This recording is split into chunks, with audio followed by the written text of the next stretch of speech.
Coisa boa é você estar num ambiente que você tem o privilégio de poder errar. Isso é graça, é você viver num ambiente que você tem o privilégio de poder errar. Não que você tem que errar, mas você tem essa oportunidade. Amém? Nunca leve pomada junto com creme dental.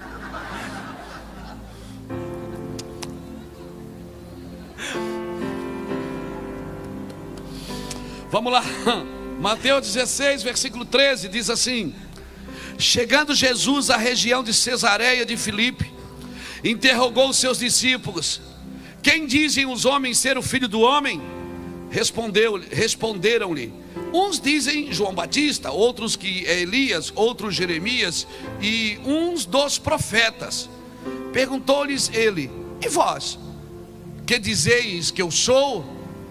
Simão Pedro respondeu: tu és o Cristo, o Filho do Deus vivo. Respondeu-lhe Jesus: bem-aventurado és tu, Simão Barjonas, pois não foi carne nem sangue quem te revelou, mas meu Pai que está nos céus. E também te digo que tu és Pedro, e sobre esta pedra eu edificarei a minha igreja, e as portas do inferno não prevalecerão contra ela. E eu te darei as chaves do reino dos céus, e o que ligares na terra terá sido ligado nos céus, e tudo que desligardes na terra será desligado no céu, ou terá sido desligado no céu. Até porque não é a terra que controla o céu, é o céu que controla a terra. Amém? Então se você está ligando aqui, porque ele já ligou lá. Aleluia. Estenda a mão para cá, me abençoa.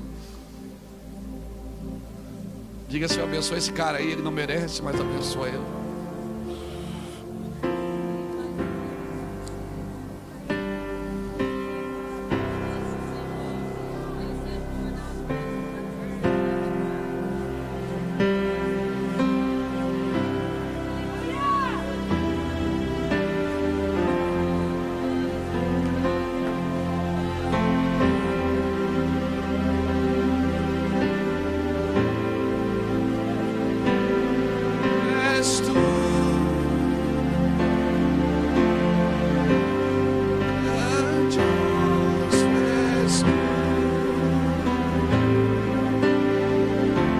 Grandioso és tu, grandioso és tu. Ninguém é maior do que você, meu amigo. Ninguém é maior do que você na minha vida. Ninguém é maior do que você na igreja. Ninguém é maior do que você. Rendemos graças ao teu nome. Submetemos a nossa vida e o nosso coração aos teus cuidados, Senhor. Canta-te, Senhor.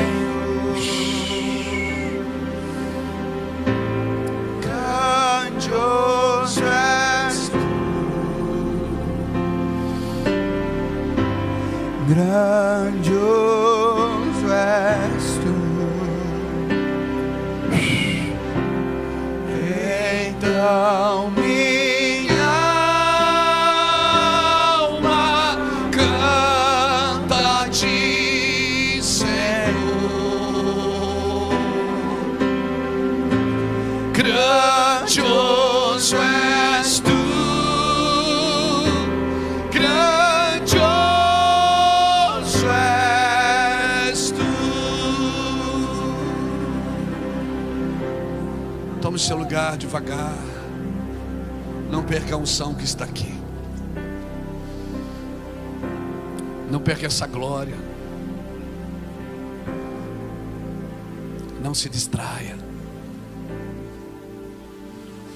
Num ambiente de glória, palavras viram sentenças. Num ambiente de glória, as coisas são aceleradas.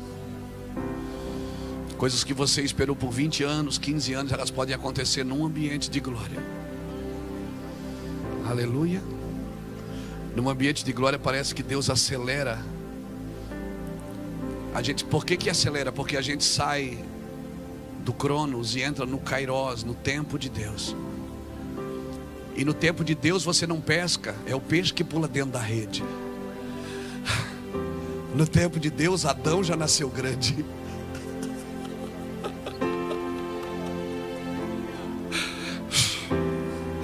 No tempo de Deus você não planta para colher. No tempo de Deus você colhe para replantar. No tempo de Deus, no mesmo lugar que Satanás te envergonhou, Deus vai te exaltar. No tempo de Deus, no mesmo mar que você pescou e nada apanhou, debaixo de uma palavra, você vai ter para você e para encher os barcos que estiverem perto de você. No tempo de Deus as coisas são aceleradas, irmãos. No tempo de Deus não tem peso, não tem medo. Quando Deus está reinando e governando, eu vou te falar uma coisa: o túmulo está vazio, mas o trono não. Ele ainda governa sobre Foz do Iguaçu, Ele governa sobre a nação brasileira. Ele está no governo e Ele rege todas as coisas. Aleluia, Ele ainda governa. Louvado seja Deus. Nós louvamos ao Senhor por essa palavra. Em agosto nós estamos indo a Israel de novo. E nós já tivemos o privilégio de ir nesse lugar aqui, na Cesareia de Filipe. É um lugar que eu me emocionei muito. Eu não fui em Israel para adorar os lugares onde as coisas aconteceram, porque nós não adoramos lugares. Mas eu fui em Israel para me situalizar, para me situar, para mim entender por que Jesus falou isso quando falou. E quando você está em Israel é interessante, porque você pega a Bíblia na mão e você começa a entender por que Jesus falou o que falou e fez o que fez naquele lugar. Porque existem portais que são abertos em lugares. Se você perceber, Jesus começou a fazer milagres em que lugar? Aonde João Batista batizava, no Jordão. Onde João Batista batizava? Aonde Elias foi arrebatado, ou melhor, foi levado aos céus, foi arrebatado, no Jordão. Aonde Elias foi arrebatado? No mesmo lugar que os sacerdotes pisaram o pé e o Jordão abriu. Então de gerações em gerações vai ficando portais abertos. Amém? E eu estava estudando sobre a minha cidade, Itajaí. Eu descobri que lá foi a primeira igreja pentecostal do sul do Brasil. Foi em Itajaí. Então tem um mistério ali. E nós estamos reabrindo alguns portais. Portais são coisas que ficam abertas, espaços que estão esperando alguém com uma chave do reino de Deus para que possa reabrir esses portais. E homens que carregam a chave são homens que entendem o que Deus está fazendo. Por quê? Porque quando Deus pergunta, Jesus pergunta: o que as pessoas dizem que eu sou? Uns disseram, uns dizem que o Senhor é isso, outro diz que o Senhor é aquilo. Ele disse: ok, essa é a opinião das pessoas que não me conhecem. E vocês, o que dizem? Aí Pedro pula na frente debaixo de uma revelação, e tinha que ser uma revelação mesmo, porque para um judeu dizer que um homem era filho de Deus, só uma revelação. Ele diz: tu és o Cristo, o Filho do Deus vivo. Aí Jesus, e diz: uau, esse uau é por minha conta, porque é o que eu diria se Pedro me revelasse. Jesus olhou e disse: uau, Pedro, não foi carne nem sangue quem te revelou, mas foi o meu Pai que está no céu. Porque essa revelação só quem dá é Deus, irmão, é o Espírito de Deus. Não é informação. Essa geração não precisa mais de informação. Nós precisamos de revelações. Informações que nós não usamos vai virando um lixo intelectual na nossa mente. Vai virando coisas que não fazem sentido. A gente sabe muito do que nada importa. Hoje, esses dias, Deus está sendo sucinto, Deus está sendo preciso. Como eu disse ontem, Deus está ajeitando a mira do nosso coração para que a gente comece a descobrir coisas, amém? Que parece que estavam tão distantes de nós. E vocês vão perceber, você vai ler a Bíblia vai ficar diferente para você. Por quê? Porque você não vai mais olhar para a Bíblia como um pedinte, você vai olhar como um intercessor. A Bíblia não vai ser um caderno de receita para você fazer a sua comidinha em casa. Não, você vai entender o plano eterno de Deus. E quando você entende o plano eterno de Deus, você se comporta para fazer parte desse plano. A Bíblia não vai ser mais um livro de pedidos, que você vai anotar só aqueles versículos aonde te dá vitória. Não, você vai se tornar um intercessor com a Bíblia na mão, uma carta viva, uma carta viva, escrita e lida em nossos corações. É o que Paulo diz em 2 Coríntios, que nós somos uma carta viva. Agora a carta tem dois elementos. A carta, ela tem um remetente e um destino. Você é a carta, ou seja, não foi você que escreveu e não é você que vai ler. Alguém escreveu em você para alguém ler. E você não pode violar a correspondência. Se alguém viola a correspondência, é crime. Então eu não posso abrir a carta e escrever o que eu quero nela e dizer que Deus mandou fazer isso. Não, a carta está selada pelo Espírito de Deus. Ela tem um destino, ela tem um propósito. E você não vai ser feliz fazendo o que você quer. Você vai ser feliz quando você chega no destino, que alguém abre essa carta naquele ambiente. Então aquela carta faz sentido naquele ambiente. Por isso não arrombe portas que ainda não foram abertas. Não entre em lugares que Deus ainda não chamou você. Respeite os níveis de unção. Respeite os níveis de unção. Aleluia. Nós estamos andando nesses ambientes. E Jesus pergunta: quem eles dizem que eu sou? E Pedro diz: eu sei, tu és o Cristo, o Filho do Deus vivo. Diga comigo: revelação. Pedro teve uma revelação. E porque ele teve uma revelação, Jesus reposicionou ele e disse: e tu és Pedro. Porque quando eu descubro quem Deus é, eu descubro quem eu sou. Ele disse: tu és o Cristo. E ele disse: tu és Pedro. Ou seja, revelação gera identidade. Por isso que enquanto eu não tenho uma revelação de Deus, eu não tenho uma identidade de quem eu sou. Então eu passo a ser só um cristão evangélico. Mas quando eu sei quem Deus é, então eu descubro quem eu sou e para que eu sirvo. E é interessante que há um processo aí. Pedro diz: tu és o Cristo. Jesus diz: foi revelação, e tu és Pedro. E eu te darei uma chave do reino dos céus. Deus não pode entregar chaves do reino para quem não tem identidade. Por isso, nós precisamos descobrir quem nós somos. E aonde nós descobrimos quem somos? Nele. Por isso não somos o que as pessoas dizem que nós somos. Não somos o que pensamos que somos. Nós somos de Cristo. Nós temos uma identidade em Deus. Amém? Somos filhos de Deus. E ele diz: tu és o Cristo. Ele disse: tu és Pedro. E sobre esta pedra edificarei a minha igreja, te darei uma chave. E o que tu ligares na terra terá sido ligado nos céus. Ou seja, primeiro, revelação. Segundo, identidade. Terceiro, autoridade. Porque a autoridade será dada para quem tem identidade. Deus não pode dar uma autoridade para uma pessoa que não sabe quem ela é, porque senão ela vai sempre competir com os outros. Uma pessoa que tem autoridade, mas não tem identidade, ela está sempre usando a autoridade para competir com os outros. E eu já aproveito para falar isso sobre pessoas que foram consagradas aqui hoje. Você foi consagrado aqui hoje, não é para ser maior do que ninguém, é para estar abaixo dos outros. Aleluia. Você agora passa a ser fundamento, modelo para os outros que estão chegando. Quando somos consagrados, não é para estar acima de ninguém, é para estar abaixo. Apóstolos e profetas são fundamentos. Aleluia. Aleluia. Aleluia.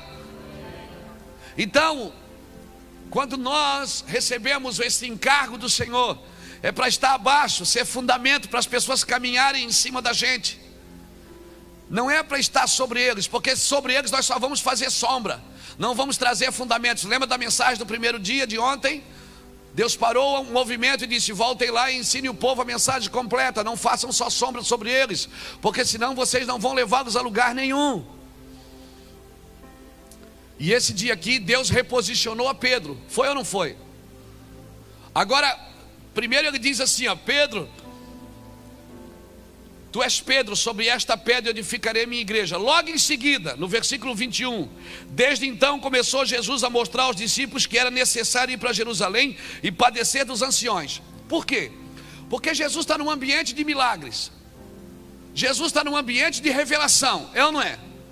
Aí ele diz: quem as pessoas dizem que eu sou? Ele quer saber que nível que eles estão andando. Aí Pedro diz: eu sei, tu és o Cristo. Aí Jesus: uau, Pedro, foi meu Pai que te revelou agora. Então agora você já sabe quem você é. Eu vou te dar uma chave. Aí Jesus começa a falar do reino do inferno. Jesus começa, é a primeira vez que Jesus fala de inferno. É a primeira vez que Jesus começa a falar, diz, ó, convém, então agora você já entendeu que você é, então você vai entender quem eu sou.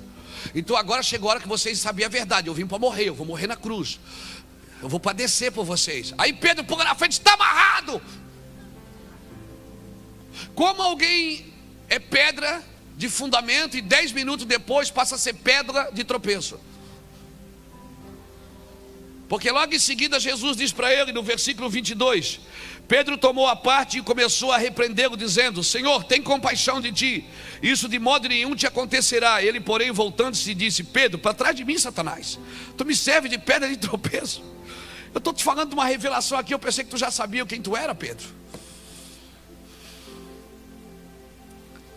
Jesus pergunta, o que é que as pessoas dizem que eu sou? Pedro diz, tu és o Cristo. Ele disse, aleluia, até que fim vocês amadureceram. Então, ó, deixa eu contar a verdade para vocês. Eu vou morrer na cruz, vai ser assim, eu vou para lá, vou padecer, vai ser. Mas depois, e Pedro diz, está amarrado, Senhor, tenha pena de ti, tenha misericórdia de ti, eu morro no teu lugar. Jesus disse, Pedro, você não entendeu nada, Pedro. Eu pensei que você estava bom, você é bom de revelação, mas é ruim de propósito. A revelação, Pedro, é para você entender o propósito. E foi interessante, sabe por quê? Porque esse aqui era Cesareia de Filipe. Irmão, Cesareia de Filipe era um negócio extraordinário. Quem vai a Israel daqui esse ano? Quem vai a Israel? Vai alguém a Israel? É forte, também vou, aleluia. Vamos fazer bagunça lá, irmão, aleluia. Vamos fazer uma bagunça santa lá, vamos ou não vamos?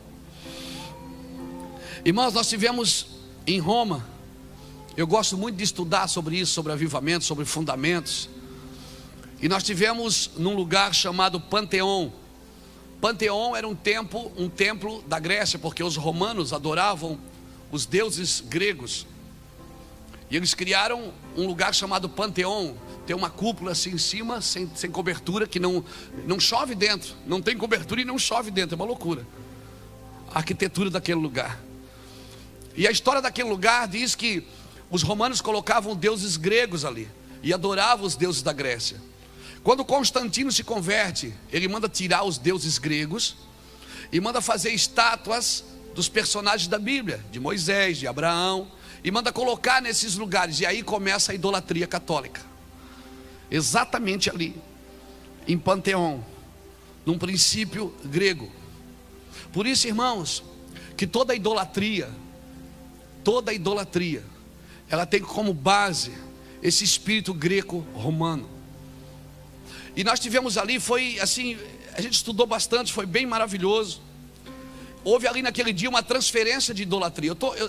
Deixa eu ser um pouco expositivo aqui para a gente entrar na mensagem, porque não adianta eu falar sem explicar algumas coisas para a gente poder entender por que Jesus levou os discípulos ali. Por que os discípulos estavam ali em Cesareia de Filipe? Por que Jesus levou eles em Cesareia de Filipe para falar da porta do inferno?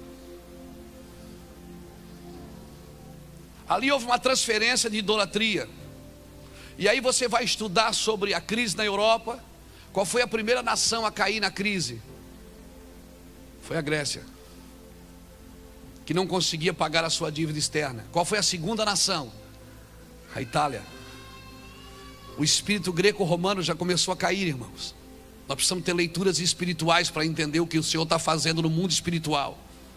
Se nós não formos proféticos, nós seremos patéticos. Nós vamos usar a Bíblia só para abençoar as pessoas no culto. Aleluia.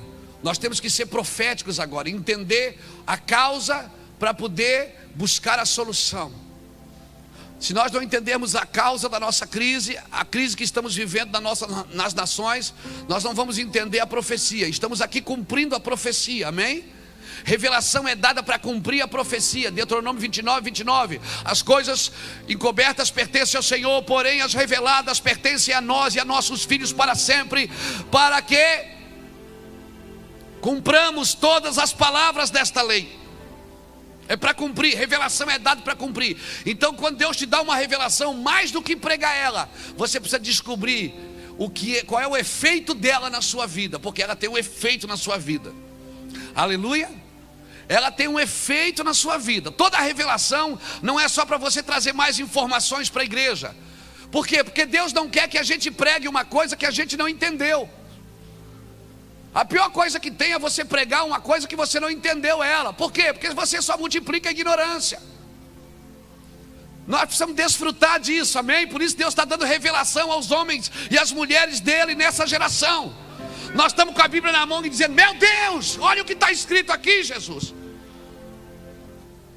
Às vezes em casa, quando Deus fala comigo num versículo, eu viro a volta no carro e vou para casa. Ligo para o escritório e desmarca tudo, eu vou ficar em casa hoje. Fecho o quarto, ponho um som e fico lá. Até aquilo fica claro para mim. Por quê? Porque não adianta eu ensinar uma coisa que eu não entendi. Eu preciso entender, porque senão a minha pregação vai trazer um efeito de informação, não de transformação. E o que informa e não transforma está firmado na Grécia, irmão, não está firmado em Jerusalém. Jerusalém é transformação, é vida com Deus, amém, irmãos? É iluminação, você é iluminado pelo Espírito. Então, querido, Jesus levou os discípulos ali em Cesareia de Filipe. Por quê? Porque ali tinha uma caverna e está lá. Quem vai pela primeira vez vai ver ela lá. Tem uma caverna lá, dentro de uma gruta, que eles adoravam ali o Deus Pan. Alexandre o Grande fez um templo ali. Eles adoravam o Deus Pan. Antes do Alexandre o Grande, os fenícios adoravam Baal. E o Deus Pan, a palavra pânico vem de Pan, vem do Deus Pan. Ele era adorado ali, naquele lugar. E os judeus evitavam ir ali. Por quê? Porque as orgias eram praticadas ali, naquele lugar. Em Cesareia de Filipe, tem uma caverna, está lá até hoje, é muito louco. E foi um lugar que Deus falou muito comigo. E Jesus leva os seus discípulos para lá, porque quem adorava o Deus Pan, eles diziam que ali era a porta do inferno. E Jesus leva os discípulos para lá, na frente da porta do inferno, e pergunta: o que é que as pessoas dizem que eu sou? E diz assim: ó, é aqui que vocês vão ficar, na porta do inferno, porque as portas do inferno não vão prevalecer. E é uma rocha, que tem uma rocha que você olha para cima assim e fica caindo umas pedrinhas. De vez em quando rola uma pedrinha. E Jesus, quando fala com Pedro, ele diz: Pedro, tu és essa pedra que está rolando da rocha. Porque toda revelação, todo homem de revelação, ele é como uma pedra, amém, que está rolando da rocha que é Cristo. E Jesus leva para lá para eles visualizarem. Porque, irmão, Deus, tudo que está escrito na Bíblia é profético. Tudo que está escrito na palavra é profético, tem uma conotação profética. Jesus leva eles para lá e diz: olha aqui, o que é que vocês estão vendo? As portas do inferno não vão prevalecer. Foi ali que ele falou de igreja pela primeira vez. Foi lá fazer um ato profético e dizer para aqueles demônios que as portas do inferno não prevaleceriam. Irmãos, deixa eu dizer algo para você: os demônios não são onipresentes. Por isso que a gente precisa ir nos territórios que eles estão e expulsá-los. Amém? Os demônios não são onipresentes. Por isso que as portas do inferno, o inferno tem várias portas. Cuidado com o seu vocabulário quando você diz Deus está abrindo as portas, porque Deus não abre as portas. O céu só tem uma porta de entrada e o nome dela é Jesus. O inferno é que tem muitas portas de entrada, porque os demônios são territoriais. Por isso que nós temos que ir às nações, por isso que nós temos que ir aos bairros, por isso que nós temos que plantar igrejas aonde não tem. Por quê? Por quê? Porque ali tem portas do inferno que precisam ser destruídas. Aleluia. E quem é que destrói as portas do inferno? Homens e mulheres de revelação. Se nós entendermos isso, nós vamos andar nesse lugar. Nesse lugar tem uma grande rocha, uma caverna, e Jesus disse: olha aqui, está vendo isso aqui? É aqui que eu quero que vocês entendam o que é igreja. Igreja vive de revelação. E a igreja, as portas do inferno não prevalecem contra ela. E na mitologia grega, esse Deus Pan, ele tinha umas sacerdotisas, que o nome delas eram ninfas, da onde vem a palavra ninfomaníacas. Por isso que todo lugar de idolatria é um lugar de imoralidade. Pegou isso no seu espírito? Dá um alô aí para mim, amém? Isso. Agora, vamos entrar um pouquinho mais fundo. Nós precisamos entender o porquê disso, o porquê dessa cultura. Você vai estudar mitologia. Para que eu vou estudar mitologia? Para entender algumas coisas que Jesus disse na Bíblia. Na mitologia grega, tem um deus chamado Cronos, que segundo a mitologia grega, ele é pai do deus Pan, esse deus que era adorado nesse lugar. E Cronos, ele era um deus que comia seus próprios filhos, segundo a mitologia, para que os filhos não assumissem o lugar dele. De onde que você acha que vem essa cultura de líderes que matam seus próprios filhos para que eles não assumam o seu lugar? Dá um amém aí, irmão. Se nós queremos um avivamento, primeiro nós temos que arrancar, derrubar, destruir e arruinar, e depois plantar e edificar. Se nós queremos um avivamento, nós precisamos disso. Jesus estava combatendo aqui essa mitologia grega. Por isso que ele levou a igreja para lá, pastor. Amém? E hoje, infelizmente, em muitos lugares, na teologia tem mais da Grécia do que de Jerusalém. Tem mais da mitologia, Sócrates, Platão, do que Abraão, Isaac e Jacó. Tem mais motivação do que fé. E Jesus está mudando isso. E toda vez que eu vejo que parece que a igreja está meio perdida, eu digo: Senhor, me diz alguma coisa. Ele diz: leia Mateus 16, você vai entender o que eu fui fazer em Cesareia de Filipe. Como é que se destrói esse espírito, Senhor? Eu quero avivamento, você não quer? Hein? Não é mais, não significa mais o que estamos cantando, Rudy. Não é o que estamos cantando, não é canta aquela música que aquela tem unção, não é isso. Não se trata mais do que cantamos ou do que pregamos, se trata do que estamos comunicando. Quando comunicamos o que comunicamos, aonde as pessoas estão indo? Qual o resultado que elas estão dando? Jesus levou a igreja ali para dizer assim: ó, gente, é assim, ó. Eles não estavam entendendo nada, claro. Por isso que às vezes Jesus botava a mão na cabeça e dizia: até quando eu vou ter que suportar isso? Eu estou falando com vocês profeticamente. E por que eles não entendiam? Por quê? Porque eles não tinham o Espírito Santo. É só Ele que convence você do pecado, da justiça e do juízo. Por isso não adianta trazer informação sem o Espírito de Deus. Agora abra comigo João 12. Vamos começar na mensagem.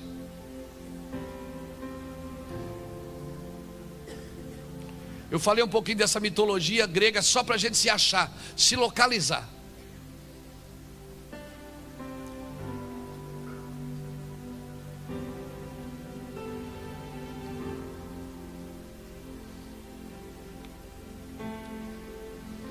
João capítulo 12. Aqui a gente começa a entender por que Jesus falou o que falou. João capítulo 12, versículo 20, diz assim. Leia isso com o seu espírito. Diz assim: ora, havia alguns gregos entre os que tinham subido a adorar no dia da festa.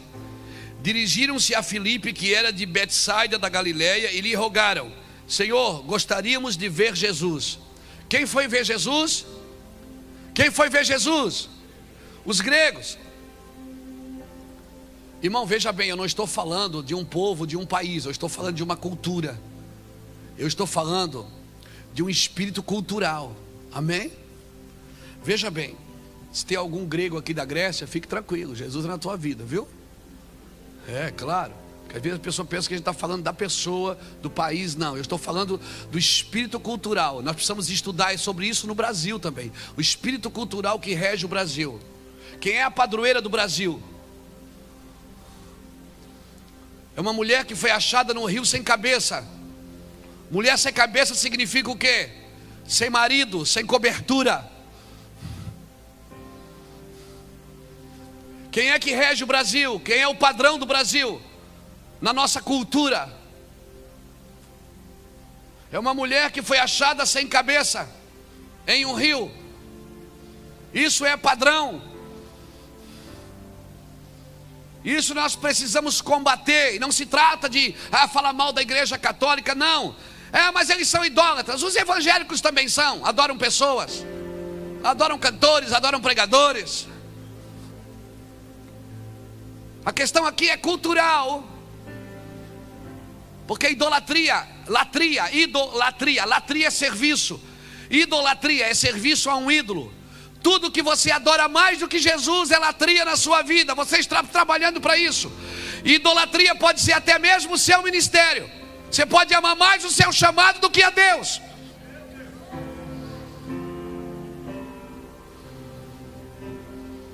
Latria é tudo que te rouba de Jesus. Seu carro pode ser sua idolatria. Seu trabalho, seu chamado, seu ministério. Aleluia. Agora João 12 a gente começa a entender. Diz assim,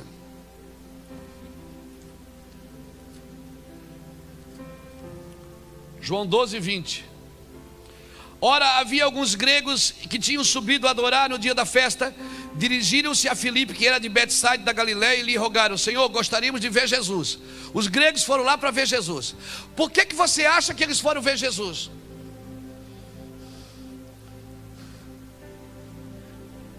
Eles foram discutir, irmão. Eles foram lá para descobrir a teologia desse cara.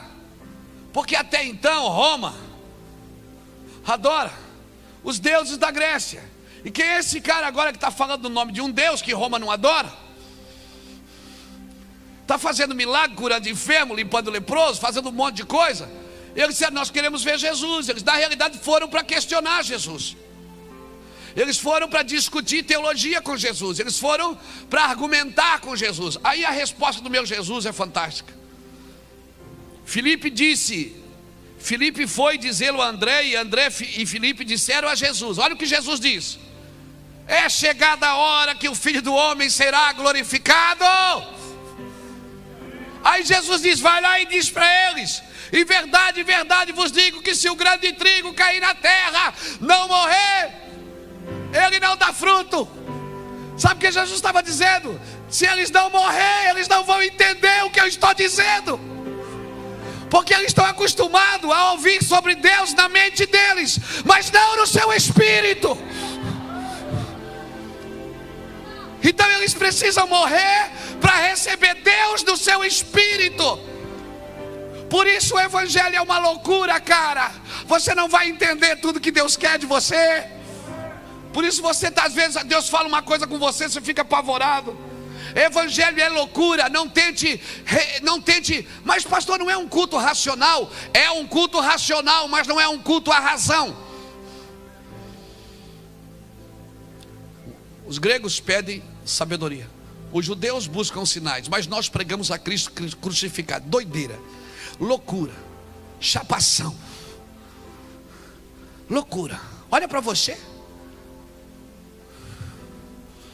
Às vezes nem você acredita em você, e Deus te usa. Você não fica meio invocado com essas coisas? Hein?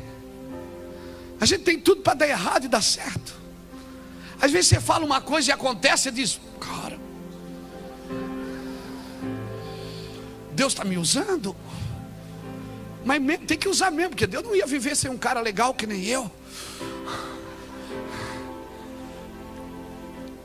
Irmãos, os gregos foram ver Jesus. Olha o que Jesus diz para eles: em verdade vos digo que se o grão de trigo caindo na terra não morrer, fica só, mas se morrer, produz muito fruto. Quem ama a sua vida perdê-la-á, mas quem odeia a sua vida neste mundo, guarda-la para a vida eterna. Aquele que me serve deve seguir-me, e onde eu estiver, ali também estará o meu servo, e se alguém me servir, o meu Pai o honrará.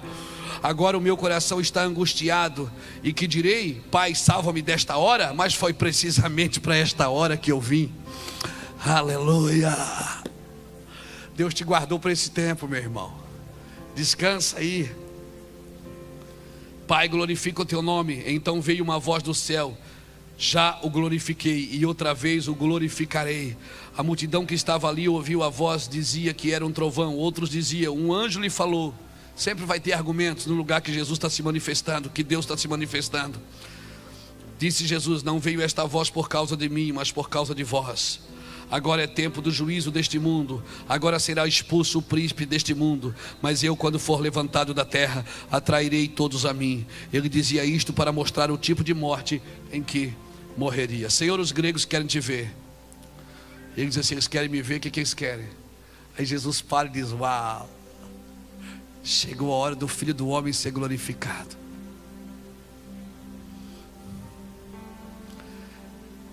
Jesus tinha passado em Cesareia, tinha ministrado com os discípulos, tinha falado das portas do inferno com os discípulos. Agora Jesus está lá. Na hora, o diabo já se levanta, né, irmão? Um discípulo de Jesus teve uma revelação. Os gregos já foram atrás para ver o que era isso. Aí Jesus disse: chegou a hora do Filho do Homem ser glorificado. Se o grão de trigo cair na terra e não morrer, ele fica só.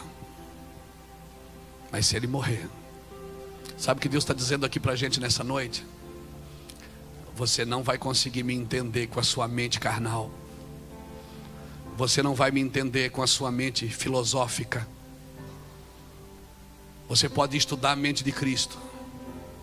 Escute, graças a Deus pelos psicólogos cristãos que têm usado o seu divã e a sua Bíblia para salvar muitas vidas. Graças a Deus pelos psiquiatras cristãos, homens que têm estudado a mente humana, o comportamento da humanidade. Graças a Deus pela filosofia, que tem ajudado tantas pessoas a se acharem como homens. Mas ei, você pode estudar a mente de um homem, mas você nunca vai conseguir estudar a mente de Cristo. Por isso, por mais que você estude, você não tente entender a Deus. Não tente entender o que Deus está fazendo nesses dias. Apenas pule no rio, mergulhe no rio. E mesmo que algumas coisas que Ele está fazendo não está de acordo com o que você acha e crê, fala para Ele isso: Senhor, isso não cabe no meu coração, não cabe na minha mente, mas eu estou submetido a isso. Eu me comprometo, Senhor, com tudo que o Senhor está fazendo nesses dias. Eu me submeto, Senhor. Submeto a minha casa, a minha família, submeto os meus filhos, submeto a congregação naquilo que o Senhor quer. O que é que o Senhor quer, Senhor? Do que eu devo parar de fazer? O que eu devo fazer? Jesus queria que os seus discípulos visualizassem isso. Vissem, ó, está vendo isso aqui? Todo mundo diz que é a porta do inferno. Pois eu digo que as portas do inferno não vão prevalecer contra a igreja. Para ver o reino de Deus, querido, é diferente da mitologia grega. Se nós queremos ver o reino de Deus estabelecido, nós temos que ir nesses lugares onde o medo está governando os homens. Por isso a igreja precisa avançar, pastores. Precisa sim. Plantem, pisem nos lugares onde as pessoas, onde elas são governadas pelo medo, onde elas são governadas pelo inferno. Nós temos que ir no lugar de medo, porque o reino de trigo, o reino de Deus é esse trigo caindo na terra e morrendo. Um homem que teve uma revelação como Pedro, logo em seguida, o Senhor diz: Pedro, você não está entendendo, porque nas portas do inferno nós não podemos nos distrair. Por isso nesses dias nós não podemos nos distrair, porque é perigoso. Ao mesmo tempo que a gente tem uma revelação para a congregação, 10 minutos depois a gente pode servir de pedra de tropeço para a obra de Deus. Por quê? Porque nós estamos lidando com o inferno, querido. Aleluia, aleluia. E às vezes a gente cria uma estrutura e quer impedir que Judas entre. Não, Judas não vai entrar. Se nem o céu impediu que o Lúcifer estivesse lá, irmão. Então vamos parar de tentar proteger a igreja do diabo, porque o diabo entrou na igreja. Sabe por que o diabo entra na igreja? Porque a igreja não está entrando no inferno. Porque é para lá que a igreja deveria ir. Nos lugares onde o medo governa as pessoas, onde a necessidade governa as pessoas, onde a incredulidade e a idolatria governam as pessoas.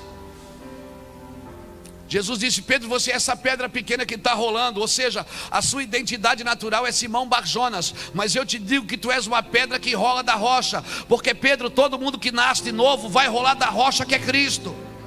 Todo mundo que nasce de novo. Amém, irmãos? E esses dias o Senhor está sendo preciso, está ajeitando a mira. Nicodemos ia ter com Jesus toda noite, diz a Bíblia. Muitas noites Nicodemos ia ter com Jesus. Mas chegou uma hora que Jesus botou Nicodemos na parede e disse: ô cara, ou você tem que converter.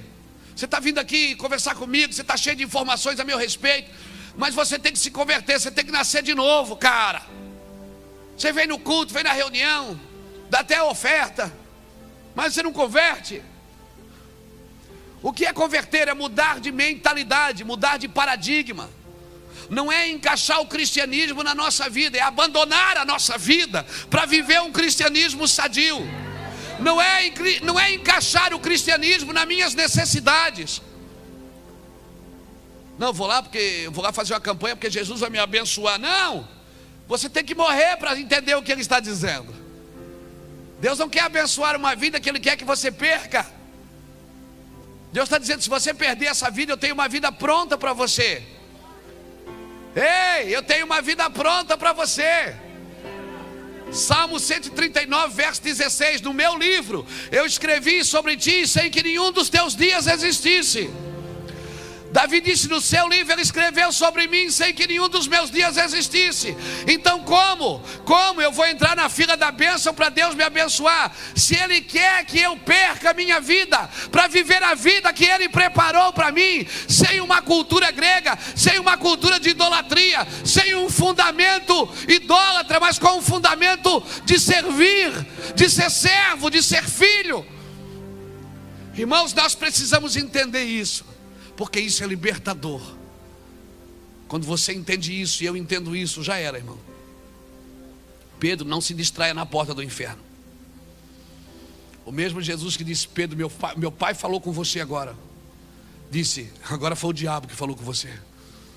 Para trás de mim, Satanás. Você não está entendendo, você só entende as coisas dos homens, você não consegue entender as coisas de Deus. Nas portas do inferno as lutas são constantes, querido. Nós estamos no mundo, e Deus colocou no mundo. Na nossa cultura nós somos ensinados a ficar sentado na igreja esperando Jesus voltar. E a gente até falava: quem está lá fora está perdido. Mas nós não, nós estamos salvos aqui dentro. Nós estamos perdidos aqui dentro. Ficamos sentados na igreja esperando Jesus voltar, e tudo ao nosso lado começou a desmoronar e a gente não fez nada. Então Deus está abreviando os dias, dando um tempo para a gente resolver algumas coisas. Nós precisamos sair às ruas, nós precisamos ir nas portas do inferno e dizer: você não prevalece contra a igreja. Você não prevalece contra a igreja. Em vez de tentar fechar as portas para que o inferno não entre, a gente deveria ir lá. Quando ele disse: as portas do inferno não prevalecerão, sabe o que ele está dizendo? Que a gente não tem que ficar domingo na igreja dizendo: ai meu Deus, e agora? Jesus, guarda essa igreja. Oi Senhor, não permita que o diabo entre aqui. Não. Jesus está dizendo: fica lá na porta do inferno e mete o pé na porta e entra. Pega a chave da mão do diabo. Pega todo o dinheiro que a tua família gastou em prostituição, gastou em idolatria. Vai lá e requer. Mas eu posso, claro, porque no mundo espiritual não tem passado, nem presente, nem futuro. Tudo está no estado do ser. Você pode entrar lá como um remidor e dizer: me dá. Porque o mesmo Jesus que entrou lá no céu, entrou no inferno e pegou a chave da morte da mão do diabo, que levou cativo o cativeiro. Sabe o que é isso, levar cativo o cativeiro? Ele pegou o passarinho e a gaiola, levou tudo. Você pode ir lá requerer tudo que é da sua casa, que é da sua família, que os seus antepassados, por ignorância ou sem entender, perderam-se no caminho. Você pode ir lá e requerer tudo de volta. Amém? Você pode tomar o que é seu. Se você é um remidor geracional, agora isso só acontece depois da cruz. Não vai para lá sem cruz, não vai para lá sem ressurreição. Por isso, ei, você percebe que ninguém se converteu antes da cruz?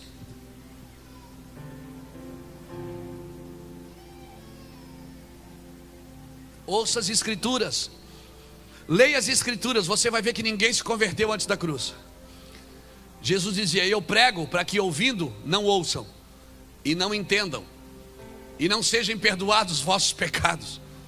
Jesus disse, é como se você perguntasse: espera aí, você está dizendo que você está pregando para ninguém se converter? Ele disse: é. Por quê? Porque ninguém poderia se converter antes da ressurreição, senão eles se converteriam ao Cristo vivo, e o Cristo vivo só tem benefícios, não tem eternidade. E a igreja parece que está convertida a um Cristo vivo, que só tem benefício. Então vem que Deus vai te abençoar. Daí não abençoa. Aí a gente diz: não, mas domingo que vem vai estar conosco fulano de tal. Aí ele vai orar, você vai ser abençoado. Aí você vem de novo. Nós vamos empurrando de domingo a domingo. Quando o Senhor queria nos reposicionar e dizia assim: ei garoto, o inferno não suporta você. Eu digo: aleluia. O diabo te odeia. Sabe por quê? Porque as portas do inferno não prevalecem contra os meus filhos. E nós estamos trancados dizendo: ai meu Deus, guarda, guarda, Senhor. E o Senhor dizendo: não, não, eu não quero guardar, eu quero expor vocês. Eu quero pegar você e esfregar na cara do diabo. Eu quero que você entre lá e tome posse. Eu quero que você vá nos bairros onde Satanás tem gerado medo, incredulidade, necessidade, idolatria, e você transforme a vida daquelas pessoas. Eu estou gerando filhos que vão estar nas portas do inferno. Aleluia. Abra sua Bíblia comigo em Salmo 127. Leia o que está escrito ali. Oh meu Deus.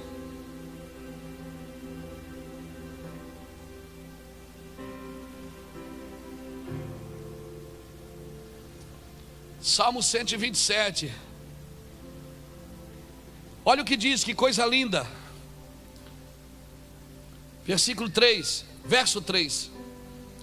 Os filhos são herança do Senhor, e o fruto do ventre o seu galardão.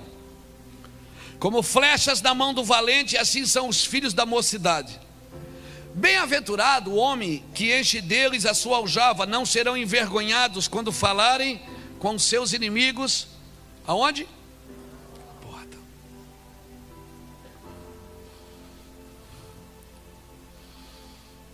Gere filhos para o Senhor. Gere filhos espirituais. Aleluia. Prepare mais filhos para ficar à porta. Prepare mais filhos para ir para esta porta, para arrebentar essa porta no meio. Eu estou gerando filhos que vão para as portas da cidade, expulsar demônios e tomar a cidade.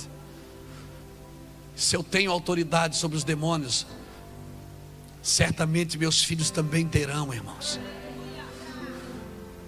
Nós estamos num dia profético hoje, como disse o pastor Dalberto aqui. É um dia profético, nós precisamos ler o que está acontecendo aqui. Deus desde ontem, desde essa conferência, 6 anos, o número 6 representa o homem. Davi dava 6 passos e sacrificava um boi. Por que Davi dava 6 passos e sacrificava um boi? Hein? Porque na primeira tentativa, Davi tentou trazer a arca para Jerusalém num carro de boi. Ele imitou os filisteus, que quando não quiseram mais a arca, botaram a arca num carro de boi, de vacas, e soltaram a arca. Quando Davi traz a arca para Jerusalém, ele coloca ela de novo num carro de boi. Aí Uzá põe a mão na arca e morre. Por quê? Porque não adianta só querer fazer a coisa certa. Nós temos que fazer a coisa certa do jeito certo. Esses são dias precisos. Ele está regulando a mira. Nós vamos fazer a coisa certa do jeito certo. Por quê? Porque nós temos vontade de fazer. Todo mundo quer fazer, amém, irmão? Todo mundo tem aqui um bom coração, quer ajudar, quer fazer. Só que tem um jeito correto de fazer, que é o jeito de Deus. A única forma que Deus pode te usar é da forma dele. E aí na segunda tentativa, Davi agora está matando boi. A cada 6 passos ele mata um boi, para dizer para o Senhor o seguinte: Senhor, a primeira vez eu tentei na minha força, não deu, agora eu estou matando esse boi. O boi representava força. E não é por força nem por violência que se carrega a sua presença, é pelo meu espírito. Cada boi que Davi matava, ele dava 6 passos e matava um boi, dava mais 6 e matava um boi. 6 representa o homem. Foi o dia que Deus fez o homem, no dia 6º. E vocês estão saindo, completando 6 anos. Sabe o que Deus está dizendo agora? Vocês vão começar a entrar agora num lugar, aleluia, que vocês vão deixar as coisas de homem. Escute, quero viver, porque eu estou profetizando. Até aqui vocês vieram na vontade, porque vocês são uma igreja de muita vontade. Eu tenho pregado no Brasil inteiro. Ô igreja chapada, essa aqui, irmão. Ô povo chapado, chama para orar, vem todo mundo. Chama para trabalhar, vai todo mundo.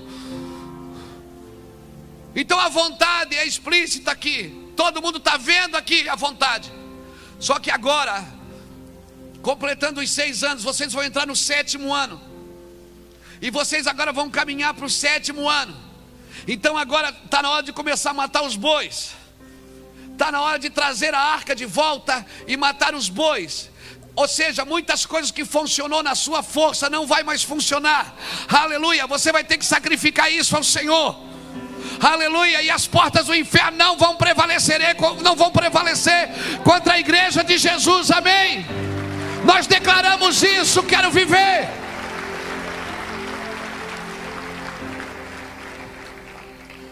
E hoje, quando vocês consagram um jovem pastor, vocês estão preparando a próxima geração. Aleluia! Vocês estão preparando uma próxima geração. Isso é maravilhoso. Significa que vocês são geracionais. Significa que isso não vai parar em vocês. Aleluia! Significa que esses meninos que estão sentados ao redor do altar têm uma esperança. Aleluia! Aleluia! Que essas meninas que estão sentadas ao redor do altar, eles têm uma esperança. Aleluia! Glória a Jesus! Porque se um homem como Rude, com uma camisa de bolinha, pode ser consagrado a pastor, então eu também posso um dia. Aleluia, porque é o tempo dos incomuns, dos improváveis. É o tempo onde a força e a violência não vai dar jeito no que Deus está fazendo nesses dias. Chegou o seu tempo, ó improvável. Chegou o seu tempo, ó improvável. Chegou o seu tempo, ó incomum. É o tempo. Eu não vou usar a expressão que eu uso lá em Itajaí, não. Eu não sei como ela soa aqui. Eu vou usar assim. Chegou o tempo dos mal acabados. Amém? Dos mal acabados, que tinham tudo para dar errado. Dos ex-maconheiro, ex-sem vergonha. Chegou o tempo dos ex aqui também, irmão. Amém? Ex-bandido, ex-mentiroso. As portas do inferno não vão prevalecer contra a igreja de Jesus. Esse Deus pã está caindo por terra. Esse Deus do medo, que gera medo, que gera imoralidade, que gera idolatria, que gera o inferno. Em nome de Jesus, os filhos que nós estamos gerando, nós não seremos envergonhados nas portas da cidade dos inimigos. Aleluia. Porque se você invadisse a porta, irmão, se você tomasse uma cidade pela porta, se a porta caísse, já era. Se entrava e tomava a cidade. E sabe quem vai tomar a cidade? São os filhos. É os filhos que estão indo. Nós vamos ficar na base, e os filhos indo, dando sopão, dando cesta básica, invadindo os territórios. Os filhos estão lá, só vêm com relatório. Aí quando eles vêm com relatório, né? Lembra quando os 70 vieram com relatório para Jesus, lembra? Eles disseram, uau, Jesus, a gente orava. Cara, você precisava ver Jesus. A gente ponhava a mão assim, aí os demônios caíam. A gente ponhava a mão assim, os espíritos eram expulsos, as pessoas eram curadas. Jesus entra com eles na festa e diz, uau, eu vi quando vocês oravam, que Satanás caiu do céu como um raio. E todo mundo, aleluia, chacataramandaralabaxaia. Aí Jesus disse, mas não se alegrem por isso. Não se alegrem pelos resultados, porque vai ter dia que você não vai dar resultado e eu ainda vou te amar. Se alegrem porque os vossos nomes estão arrolados no céu. Se alegrem mesmo no dia que você fizer e não der nenhum resultado, saiba que o seu nome está aqui comigo. Porque eu não chamei você por causa dos seus resultados, eu chamei você por causa dos meus resultados em você. Aleluia. Vamos celebrar resultados? Vamos. Vamos celebrar resultados, números? Vamos. Vamos celebrar crescimento? Vamos. Mas não se alegrem por isso. Se alegre porque você tem um nome. Tu és Pedro. Sobre esta pedra edificarei a minha igreja. E as portas do inferno não prevalecerão contra ela. E aí, por que Jesus foi chamar Pedro? Por que mesmo Pedro tendo negado, Jesus foi atrás dele e disse: Pedro, tu me amas? Porque Pedro teve uma revelação. A igreja tinha que começar com ele. Eu não abro igreja porque eu quero, eu abro porque eu tenho uma revelação. Aleluia. Aleluia. Se eu perguntasse para você aqui, o que é mais espiritual? É ser pastor ou ser empresário? Você me diria: é ser pastor. E eu pergunto: quem te deu essa empresa? Quem te dá essa capacidade de fazer recursos multiplicarem nas suas mãos? Tudo que Deus dá, filhinho, é espiritual. Quer saber? Tem empresários que foi Deus que deu a empresa, e tem pastor que não foi Deus que deu a igreja.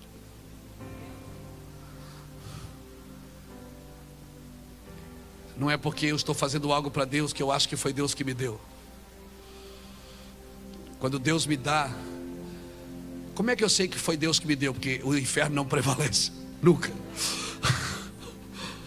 Eu me arrebento todo, mas o inferno não prevalece. Estou todo quebrado, mas o inferno não prevalece. Estou todo cheio de marca, mas o inferno não vence nunca. Aleluia. Porque essa briga já foi vencida na cruz. Aleluia. Eu só preciso me manter mais do que vencedor. Aleluia. Por que quando Jesus foi orar no Getsemane, ele levou 3 discípulos com ele?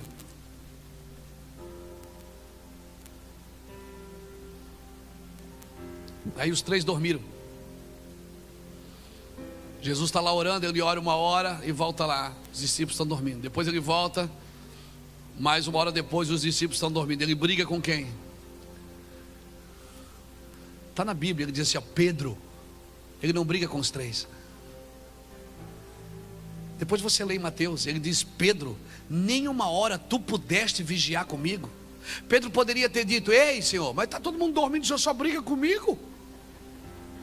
É como Jesus estivesse dizendo: Pedro, eles podem dormir porque eles não tiveram uma revelação. Mas você que tem uma revelação, Pedro, você, cara, você não pode dormir com a chave do reino no bolso. Você está perdendo tempo.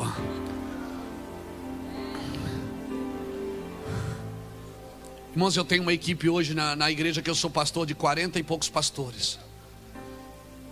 Não tem mais, eu acho que tem 60 e poucos. Nós somos em 70 pessoas em tempo integral. E eu vou te falar, a galera não aguenta o meu pique. Eu prego de manhã, prego de noite, eu prego de tarde, eu viajo. Às vezes os meninos vão comigo ministrar e dizem: pastor, a gente vai poder descansar um pouco? Eu digo: que descansar o quê, irmão? Nós não viemos descansar, não viemos fazer. Não, vamos, tá, não, eu estou junto, pastor, estou junto. Eu sei que eles não estão, que está morrendo, está cansado. Mas eu não posso cobrar isso deles. Por quê? Porque Deus não deu essa capacidade para eles. A chave Ele deu para mim. A visão é de um homem, a missão é de uma equipe. Por isso que quando Jesus chegou, Ele não abriu uma igreja, Ele montou uma equipe. E a equipe que começou a igreja. A visão é de um homem, porque se tivesse mais do que uma visão no mesmo lugar, seria divisão. A visão é de um homem. Quem recebe a visão tem o trabalho de passar para onde?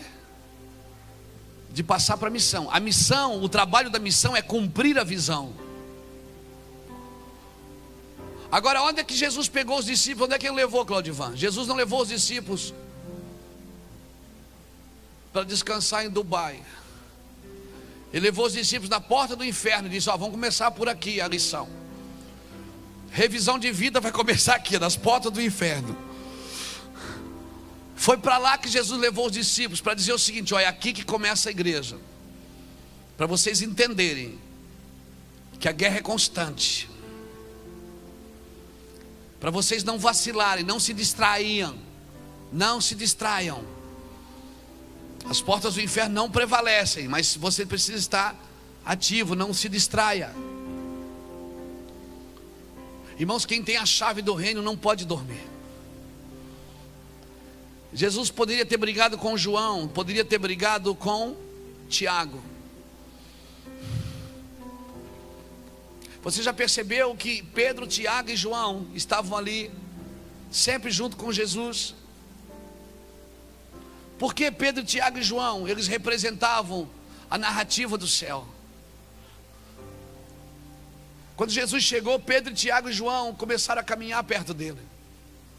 Quando Jesus começou no ministério, Pedro, Tiago e João estavam sempre perto. Em muitos lugares você vai ver Pedro, Tiago e João com Jesus. Ele mandava todo mundo sair, fique comigo, só Pedro, Tiago e João. Porque a narrativa do céu era igual. Eles representavam a Trindade. Deus começa a obra, Jesus morre por ela e o Espírito Santo termina ela em Apocalipse. Pedro começa a igreja, Tiago morre por ela e João termina ela em Apocalipse. Exatamente o que acontece no céu é figurado na terra, irmãos. Por isso que nós ligamos na terra, terá sido ligado no céu. Na realidade, o Rude já foi consagrado por Deus antes de estar no ventre da sua mãe. Hoje foi o dia da manifestação, sabe? Nós não estamos consagrando hoje, nós estamos hoje ligando o que foi ligado. Amém, irmãos? As coisas que acontecem aqui já foram ligadas. Ou você acha que essas ideias brilhantes que você tem, é por quê? É porque Deus está usando você para manifestar. Porque todas as coisas figuradas da terra, elas têm uma manifestação celestial primeiro. Amém? Por isso que quando Abraão pegou o seu filho e foi matar o seu filho, Deus disse: epa, não precisa mais, agora sei que tu me amas. Deus mostrou para todo mundo, os anjos viram, os demônios viram. Deus disse: agora vocês respeitam Abraão, porque Abraão me imitou, porque eu também matei meu filho, eu também deixei meu filho morrer. E quando Abraão foi matar Isaac, ele estava fazendo exatamente o que Deus faria depois. Na realidade, o que Deus fez antes, porque o cordeiro foi imolado antes da fundação do mundo. Ou você acha que Deus vem improvisando no caminho? Vou fazer isso, se não der isso eu faço aquilo, se não der eu faço aquele outro. Não, o plano já estava completo. Aleluia. O plano é perfeito. Aleluia. Deus não improvisa, o plano é perfeito, meu amigo. Então hoje, quando você disse na sua casa: vou na igreja hoje. Ah, foi você que quis vir, sim. Não foste vós que me escolheste, mas foi eu que escolhi a vós, diz o Senhor. Você está aqui porque eu quero, diz o Senhor. Amém? Você vai converter hoje porque eu quero. Quem ensinou a ele? Quem deu o primeiro conselho a ele? Quem pode? Ó, a profundidade das riquezas, Paulo dizia. Paulo lia, estudava, de que hora que ele parava, entrava em êxtase, dizia: meu Deus, que é isso? Ó, doideira! Ó, a profundidade, meu Deus! E como diz o pastor Dalberto: não prego mais.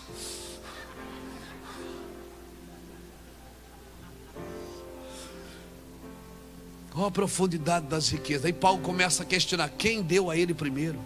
Quem ensinou a ele para que depois pudesse aprender? Não, porque dele, por ele, para ele são todas as coisas. Diga para alguém que está do seu lado: só os filhos podem entender isso. Diga: só os filhos podem entender isso.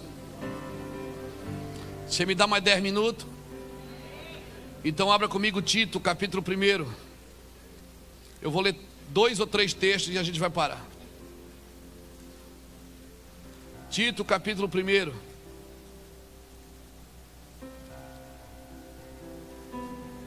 Meu Deus, a minha Bíblia não tem Tito? Tem. Está aqui.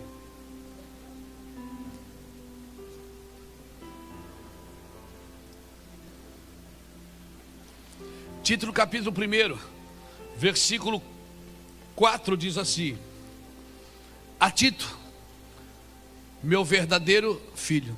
Não, vamos ler tudo. Vamos ler tudo. Paulo, servo de Deus, apóstolo de Jesus Cristo, segundo a fé dos eleitos de Deus e o pleno conhecimento da verdade, que segundo a piedade na esperança da vida eterna, o qual Deus, que não pode mentir, prometeu antes dos tempos eternos, e em tempo próprio manifestou.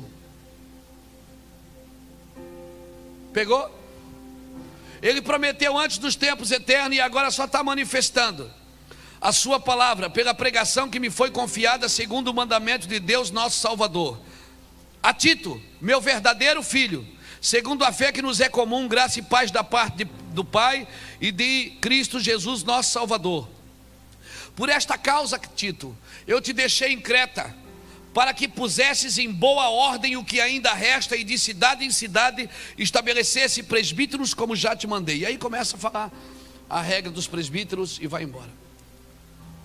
Ele diz: Tito, você é meu verdadeiro filho, por isso que eu te deixei aí. Para quê? Para você colocar em ordem. Os evangélicos não podem colocar a terra em ordem, só os filhos, irmão.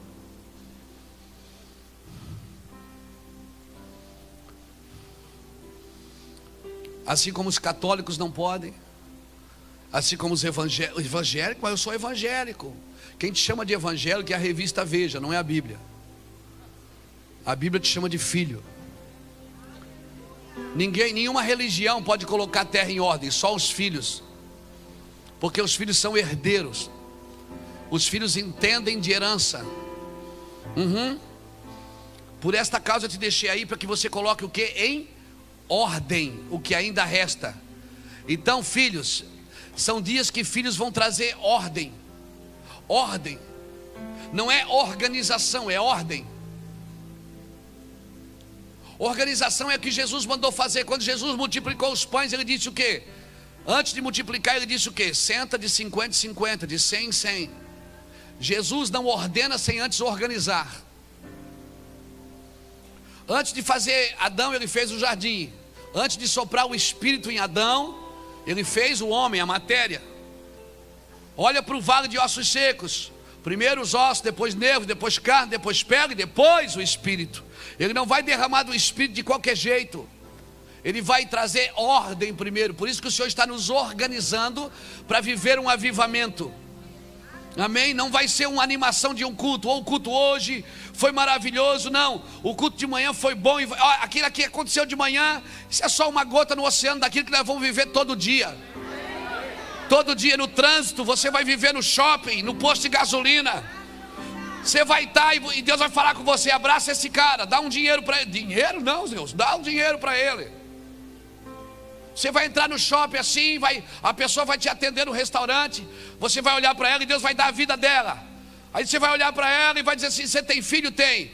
Leva essa oferta para ele. Meu Deus, é o aniversário dele hoje. É, Deus me falou que era para dar uma oferta para o seu filho. A pessoa vai dizer: que é isso? Isso é o que Deus, para você saber que tem um Deus que cuida do seu filho. Isso já aconteceu conosco, irmãos.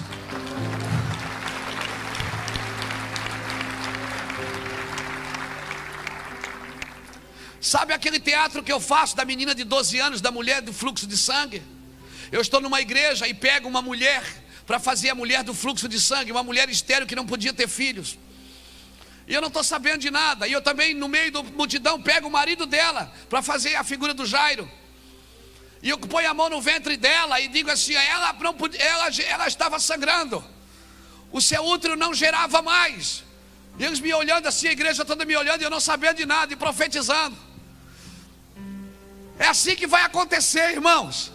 Colocar em ordem. Se nós nos organizarmos como igreja, se nós irmos para a porta do inferno, não para a porta do palácio. Nós temos que ir para a porta do inferno, meu filho. Aleluia! Aleluia!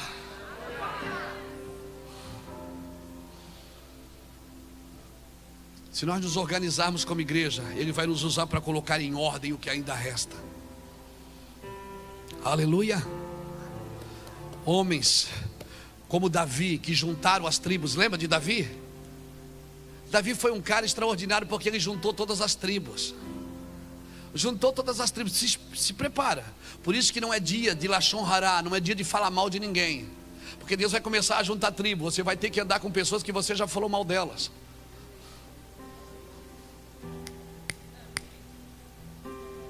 Essa é a hora que você diz: é verdade. Por isso, Lashon Hará tem que ser a primeira coisa a sair do nosso meio.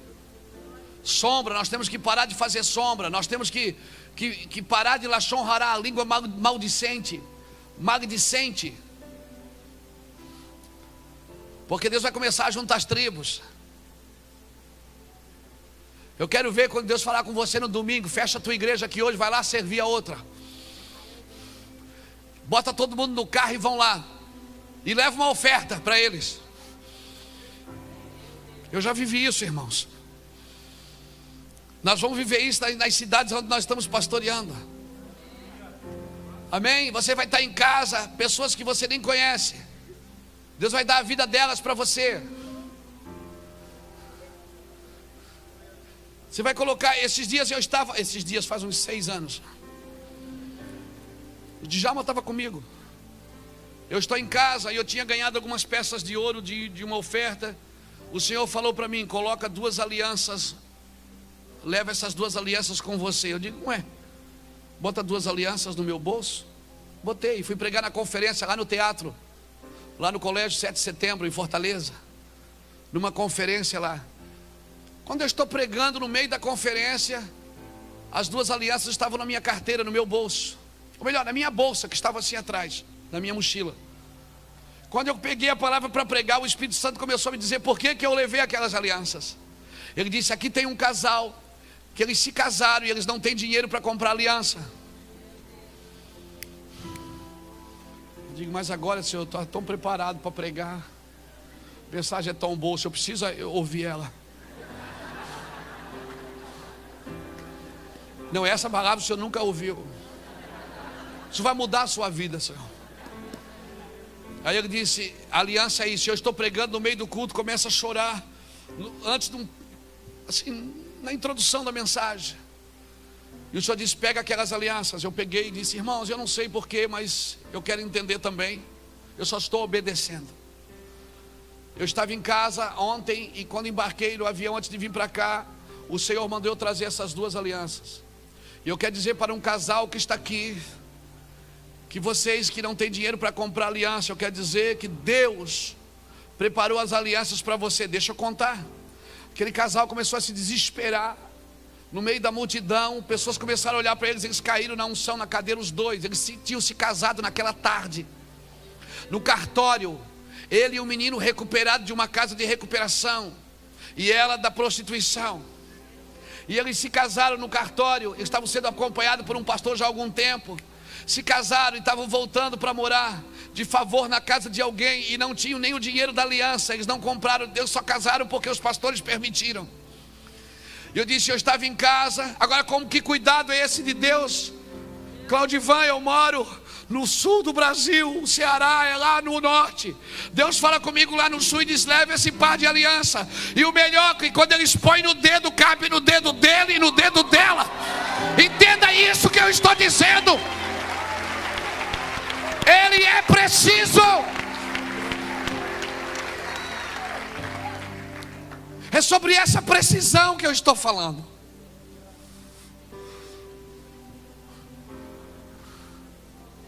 Eu acho que essa é a 2ª vez que eu falo disso em 6 anos. Porque milagres não são para a gente atrair pessoas para as cadeiras. Milagres são para que os céus continuem reinando naquilo que estamos fazendo. Irmão, foi maravilhoso. Eu não consegui pregar, mas você imagina, acabou o culto. Acabou o culto. Aí as pessoas começaram a trazer ofertas para eles. Deram ofertas para eles. Um já disse, eu dou a cama. O outro disse, eu dou o quarto. O outro disse, eu dou não sei o que de aluguel. Pagou 6 meses lá de aluguel para eles. Loucura, irmãos, o que Deus está fazendo. Loucura. O nosso Deus reina. Homens de discernimento o Senhor está levantando nesses dias.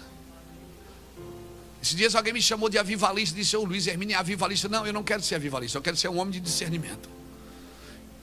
Quem vai ser avivalista é você. O meu trabalho é virar a chave que está aí dentro. Para que você não dependa mais de ninguém botando a mão na sua cabeça. Eu não estou dizendo que a gente não vai orar um pelo outro. Eu estou dizendo que isso não é a base da igreja.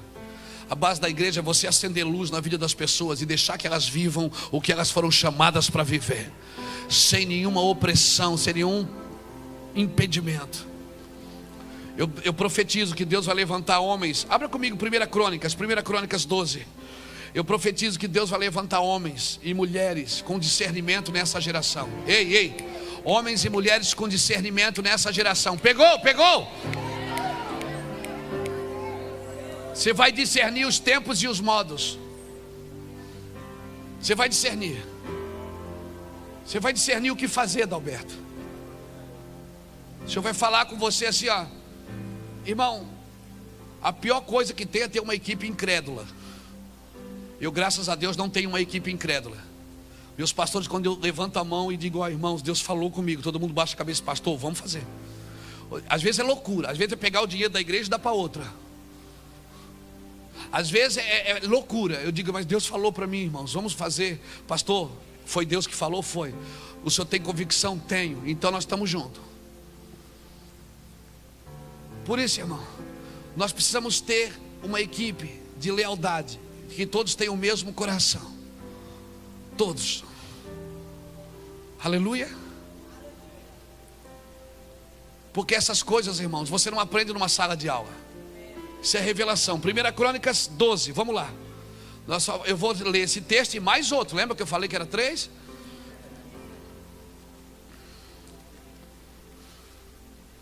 Aleluia. 1 Crônicas 12. Na realidade é o texto que eu ia abrir no primeiro dia, mas daí o Senhor mudou. 1 Crônicas 12, 22. Diz assim: dia a dia vinham a Davi para o ajudar, até que se fez um grande exército como o exército de Deus. Ora, estes são os números dos chefes armados para a peleja, e vieram a Davi em Hebrom para transferir. Lembra que eu falei de transição, de transferência? A ele o reino de Saul, conforme a palavra do Senhor. É exatamente isso que o Senhor está fazendo. Fique com a Bíblia aberta aí. O Senhor está fazendo isso, está tirando o reino da mão de Saul no mundo espiritual e trazendo para a geração de Davi, a geração das tendas. Amém? A geração de homens segundo o coração de Deus, homens que descobrem o que Deus quer pelo simples fato de se relacionar com Deus. Homens que não estão nas regras, homens que não são perfeitos, mas são sinceros com Deus. Homens arrependidos, quebrantados. Homens que descobrem que foi bom ser afligido, para que aprendêssemos a guardar os seus decretos. E Davi, o que é que Davi fez? Quando Davi começou a reinar, a primeira coisa que ele fez foi juntar as tribos. Aleluia. Deus precisa levantar homens como Davi, que vão juntar as tribos, irmãos. E cada tribo tinha a sua particularidade. Olha aqui, versículo 25, dos filhos de Simeão. 26, dos filhos de Levi. E aí você vai embora. 29, dos filhos de Benjamim. Versículo 30, de Efraim. 31, dos filhos de Manassés. Agora pare aqui comigo no versículo 32, dos filhos de Issacar. Quem eram os filhos de Issacar? Versículo 32. E dos filhos de Issacar, 200 de seus chefes, destros na ciência dos tempos, para saberem o que Israel devia fazer, e todos os seus irmãos seguiam suas ordens. Porque Deus não pode levantar filhos para ordenar todas as coisas se esses filhos não forem filhos de discernimento. E aqui que entra Issacar. Essa geração é a geração de Issacar, a geração que descobre a ciência dos tempos, a geração que descobre as coisas de como elas precisam funcionar. É a geração do discernimento. Irmão, talvez o discernimento seja o dom mais precioso para a igreja nesses dias. O dom de discernir os espíritos, discernir as intenções, discernir os ambientes. Amém? Discernir os propósitos. Eclesiastes 8, versículo 5. Há um tempo e um modo para todas as coisas debaixo do céu. Há um tempo de fazer e um modo de fazer. Por isso que tempo tem a ver com profético, modo tem a ver com apóstolo. Profetas tem a ver com janelas. Daniel não abriu uma igreja em Babilônia, ele abriu uma janela. E portas tem a ver com apóstolos, porque os profetas vêm e os apóstolos executam. Por isso que eles são o fundamento da igreja. Apóstolos e profetas são fundamentos da igreja. Por isso que os 5 ministérios precisam caminhar juntos: pastores, mestres, evangelistas, e fundamentado no princípio apostólico e profético: ver e fazer, ver e fazer, ver e fazer. Quando Lucas escreve a Teófilo, Lucas era médico, Teófilo era que financiava o ministério de Lucas. Quando Lucas escreve a Teófilo em Atos, ele diz assim: olha, agora eu vou começar a te falar tudo que Jesus fazia e ensinava. Jesus não ensinava e fazia, Jesus fazia e ensinava. Isso é discipulado. Eu estou falando rápido porque vem tanta coisa aqui. Uma doideira, tem uma cachoeira aqui em cima de mim, irmão. E a minha oração não é que você goste do culto, é que você entenda ele. Porque se você entendeu, ninguém mais te pega, já era. As algemas começam a cair, as correntes começam a cair. Ninguém mais prende a gente, amém, irmão? A gente se torna um livre filho de Deus. Então eu oro para que Deus levante nessa geração Issacar filhos entendidos na ciência dos tempos, filhos que aprendam a discernir para poder se movimentar. Agora, como que nasce Issacar? E aí nós vamos terminar. Abra comigo Gênesis capítulo 30. Issacar era o 5º filho de Lia, fechando o ciclo, o ministério quíntuplo. Gênesis 30. Uou!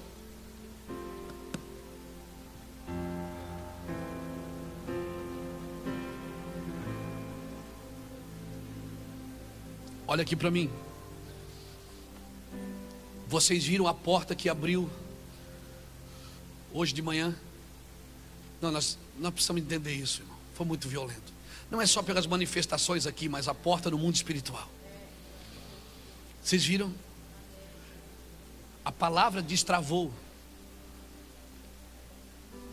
É isso que eu amo, é estar pregando e as pessoas olhando para mim, parece que querem avançar na gente. Depois nós vamos abrir o boteco do Joel, nós vamos beber. Mas é muito importante que você saiba o que você está fazendo. Que Jesus disse para a mulher samaritana: vocês adoram o que não entendem, nós adoramos o que entendemos. Porque depois da palavra a gente diz: agora vamos beber. Aí a gente vai beber. Aí não depende mais de um arrepio, de um calafrio. Entendeu, irmão? Porque a palavra pegou a gente, virou a chave, acabou. Como que nasce Issacar? Vamos lá para terminar, porque a gente precisa jantar ainda, né, irmão? Né? Amém, amém. Eu já fiquei hospedado numa casa. Segura aí. No começo do ministério, a minha segunda viagem missionária, nós ficamos, eu e outro pastor, fomos fazer a corrente do corredor de fogo numa igreja no Paraná. Eu não vou falar a cidade. Não era, eu não vou falar, era bem na divisa. Não vou falar. E aí nós ficamos hospedados na casa de um casal muito abençoado. E aí fomos pregar de noite. Quando nós voltamos, a gente não tinha jantado, né? Estava eu e outro pastor, eu era um jovem pregador. Isso foi em 1998, faz 19 anos. Eu era magro, parecia um birimbau. E aí nós fomos, aí nós chegamos, eu e outro pastor, a irmã, o marido dela já tinha ido deitar, porque ele era caminhoneiro, ele ia sair muito cedo. E aí aquela senhora olhou para nós e disse assim: já arrumei a cama de vocês. Eu digo amém. E nós dois, eu e o irmão, com uma fome desgraçada. E aí a gente ficou. Ele disse: ô Luiz, vamos aproveitar para dar uma volta na cidade, né? De repente a gente conhece algum, né? A gente esteve aqui, já vou embora amanhã, nem conhecemos. Ela disse: mas já nessa hora a gente queria saber se achava alguma coisa para comer, né, irmão? Irmão, fechou cedo, tudo cedo, era frio. E aí nós fomos para casa. E aí só tinha um house dentro da mochila. Eu dormi com uma bala de house pendurada aqui na hora, com vergonha de falar com a irmã que a gente não tinha jantado. E eu fiquei com pena do meu amigo, porque ele era mais fortinho. Ele devia estar morrendo de fome, irmão. No outro dia, quando nós acordamos, aquele café enorme na mesa. Café com tudo que você tem direito, a cidade assim do interior. Com tudo, coisa linda, aquela comidade, nós comemos que nem 2 leão. E a irmã ontem disse, daí ela chegou, sentou com a gente, né, os seus filhos e tal. E ela disse, daí pastores, dormiram bem, descansaram? Descansamos. Ela disse, porque ontem depois ai meu Deus, eu não dei comida para vocês ontem. A mulher ficou desesperada. Ela disse, meu Deus, começou a chorar, eu não dei comida para vocês. Aí me deu vontade de dizer, não, o diabo enganou a senhora, Satanás cegou a senhora. Quase que eu disse, mas faltou pouco. Aí ela começou a chorar, queria ligar para o pastor para tirar nós da casa. Não, pastor, tira eles daqui. Eu fiquei com vergonha. Meu Deus, estava tudo. Eu vi aqui na geladeira, eu estava tudo quase pronto. É que eu vi na frente para fazer, botei na geladeira e me esqueci. Irmão, como é que alguém esquece de dar comida para alguém, irmão? Depois de uma palavra daquela. Então eu já estou falando assim ao vivo para ninguém esquecer, amém, irmão? Por favor, não esqueça. Amém? Não esqueça. Porque de 19 anos depois eu estou mais ousado. Amém? Então vamos falar de Gênesis 30 para a gente ir embora jantar. Você vai me deixar com fome não, Satanás. Como diz o Valtinho, é você que vai passar fome, cão.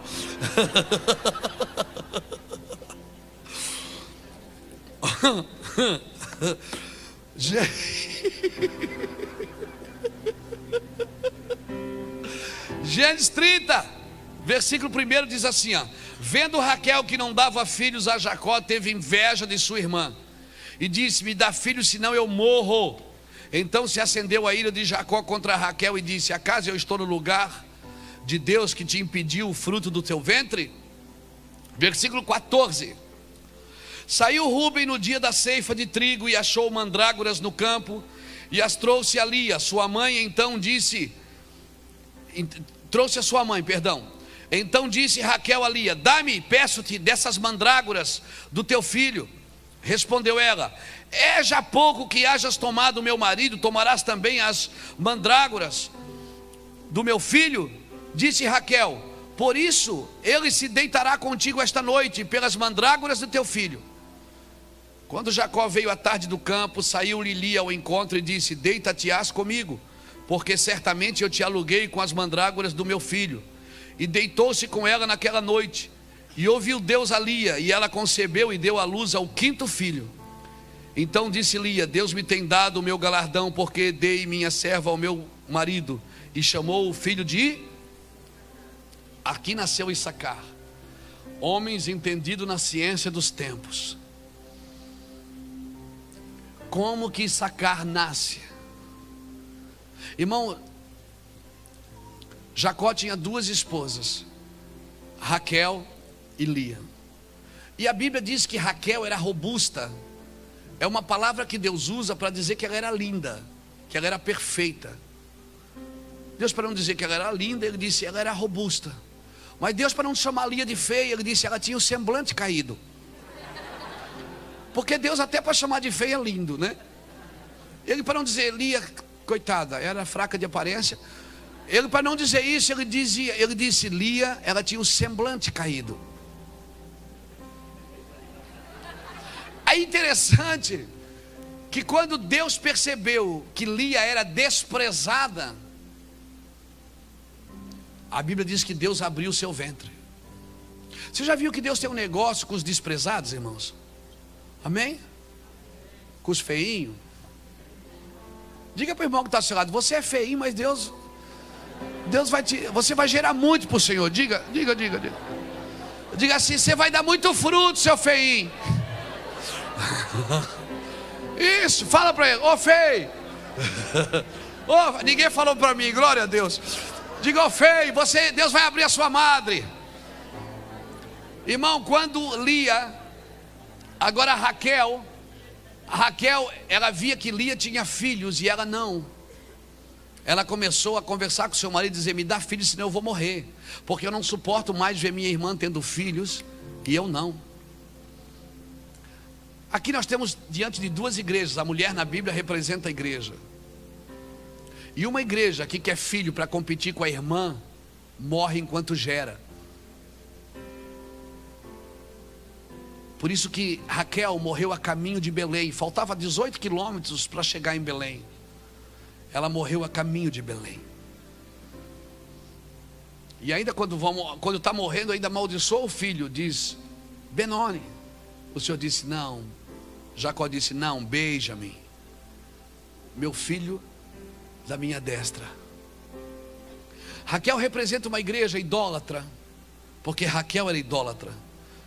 Como sabemos que ela é idólatra? Porque quando ela sai com Jacó, ela leva os deuses do seu pai.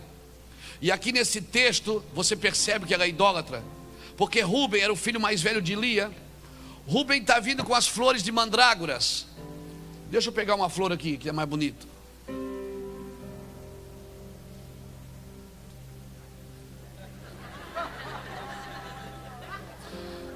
Como eu ia falando para os irmãos. Obrigado. Rúben está vindo com a mandrágora para dar para a mãe dele. Mandrágora era uma flor que dava no deserto. Segundo alguns rabinos, ela era usada para adorar o Deus da fertilidade. Por isso que quando Raquel viu a flor na mão de Rúben, ela disse: me dá essas flores. Ela queria as flores para adorar os deuses da fertilidade. Quando Rúben chegou com a flor para dar para Lia, Raquel disse: me dá essa flor. Aí Lia disse: você é doida? Você já me roubou o marido, agora quer minhas flores também? Aí Raquel faz um negócio com Lia, porque Jacó tinha 2 esposas e 2 concubinas, 4 mulheres. E aí quando ela disse: hoje é o dia de Jacó dormir comigo, se você me der as flores, eu deixo Jacó dormir com você. E Jacó, coitado, naquele sofrimento de 4 esposas, né? As mulheres brigando para dormir com ele. Jacó chegou do campo cansado. Lia pulou na frente e disse: gatão, você é meu hoje. Hoje você é meu porque eu te aluguei pelas mandrágoras. E naquela noite, a Bíblia diz que Deus abriu, novamente semeou no ventre de Lia, e ela gerou Issacar. Eu estou diante de 2 igrejas. Uma igreja que troca idolatria pela intimidade com o marido.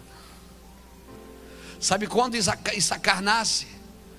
Quando a igreja troca toda a idolatria pela intimidade com o marido.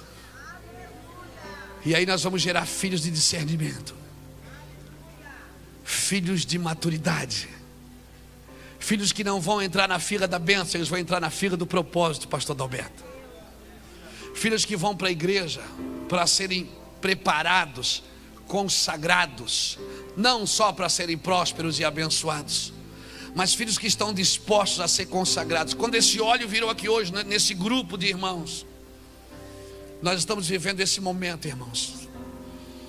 Nós estamos vivendo esse momento. Hoje o Senhor pega a igreja, quero viver, e deixa eu profetizar, e coloca vocês assim na porta do inferno e diz: metem o pé na porta e entrem,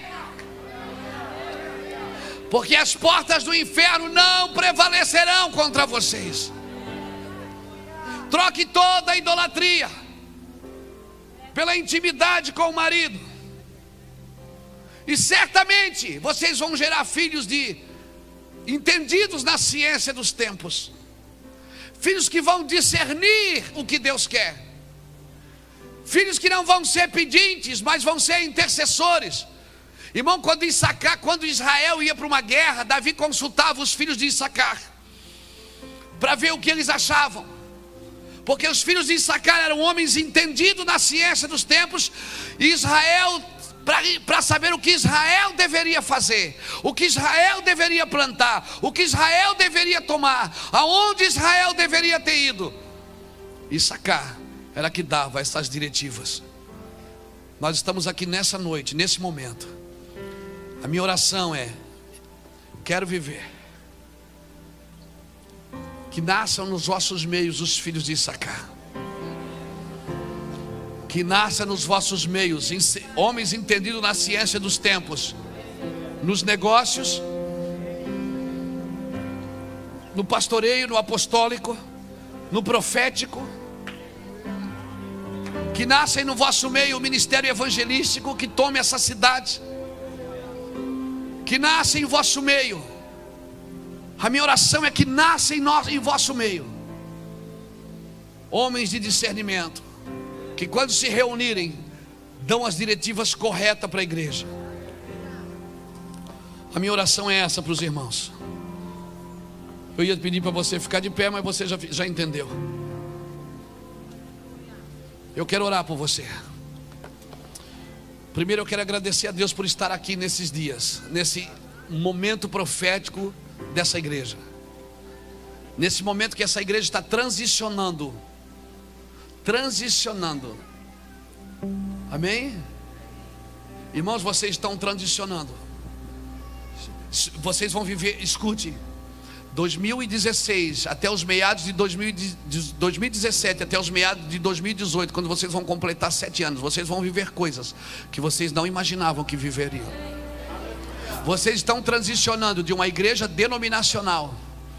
Hoje eu ouvi da boca do vosso pastor, quando ele disse para o irmão: abra a igreja, põe o nome que você quiser. Sabe o que significa isso? Vocês estão transicionando de uma igreja denominacional para uma igreja de reino. Vocês mudaram, mexeram no nome, na identidade de vocês. Vocês mexeram na imagem, na logo. Vocês mexeram na identidade. Vocês mexendo na identidade, vocês mexeram no propósito. Vocês se adequaram ao propósito de Deus. Então se prepare, porque nesses dias vocês vão andar numa velocidade. Se prepare em nome do Senhor Jesus. E eu quero declarar, nos próximos dias Deus vai abrir as portas, amém, para aquele grande negócio, para a grande coisa que Deus vai fazer nessa cidade através de vocês. Amém? Em nome do Senhor Jesus Cristo, eu quero declarar isso no reino do Espírito, que o Senhor abra as portas do céu sobre essa cidade, sobre essa igreja. Que os filhos de discernimento nasçam em vosso meio. Vocês mexeram na logo, mexeram na identidade, mexeram na imagem, mexeram no gene. Estão transicionando de uma igreja denominacional para uma igreja de reino. Vocês vão viver reino os próximos 6 anos. Não vai duplicar, nem triplicar, nem quadriplicar. Vai ser muito maior do que vocês imaginam. E isso não é chavão de pregador. Porque quando você se coloca no destino de Deus, ai meu irmão, no tempo de Deus você não pesca, é o peixe que pula dentro da rede. Levante suas mãos e aplauda ao Senhor comigo. Pastor Dalberto.